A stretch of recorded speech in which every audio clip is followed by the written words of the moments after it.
गांधारी द्वारा अपनी आंखों पर पट्टी बांधने के पीछे कई रहस्यमयी कारण बताए जाते हैं। महाभारत के अनुसार जब गांधारी को पता चला कि उनके पति धृतराष्ट्र जन्म से अंधे हैं, तो उन्होंने संकल्प लिया कि वह भी जीवन भर अपनी आंखों का उपयोग नहीं करेगी। यह उनके पति के प्रति पूर्ण निष्ठा और प्रेम का प्रतीक था। उन्होंने कहा कि जब उनका पति जीवन भर अंधकार में रहेगा, तो वह भी वही अनुभव करेगी।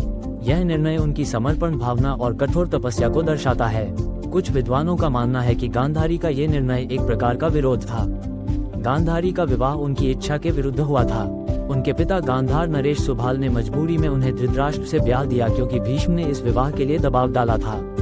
संभवतः गांधारी ने आंखों पर पट्टी बांधकर यह जताने की कोशिश की कि वह अपने भाग्य को स्वीकार कर रही है, लेकिन उनकी आत्मा इस विवाह से प्रसन्न नहीं थी।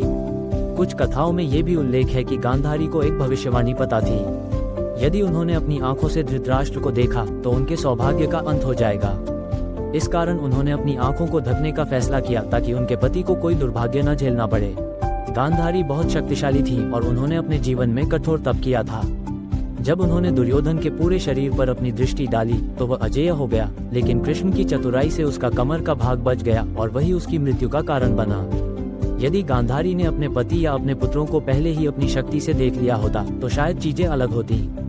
गांधारी के भाई शकुनी इस विवाह से बहुत क्रोधित थे। शकुनी को लगता था कि गांधारी के साथ अन्याय हुआ है और उसने कसम खाई कि वह हस्तिनापुर को नष्ट कर देगा। वहीं गांधारी ने स्वयं को त्याग और तपस्या के मार्ग पर डाल दिया। उनकी यह आंखों की पट्टी हस्तिनापुर के महलों में उनके बलिदान की याद दिलाती थी। गांधारी का अपनी आंखों पर पट्टी बांधना केवल पति के प्रति प्रेम और त्याग का प्रतीक नहीं था, बल्कि यह एक मौन विरोध, एक रहस्यमयी भविष्यवाणी और उनकी आत्मिक शक्ति को नियंत्रित करने का तरीका भी था। यह महाभारत की सबसे प्रभावशाली घटनाओं में से एक है।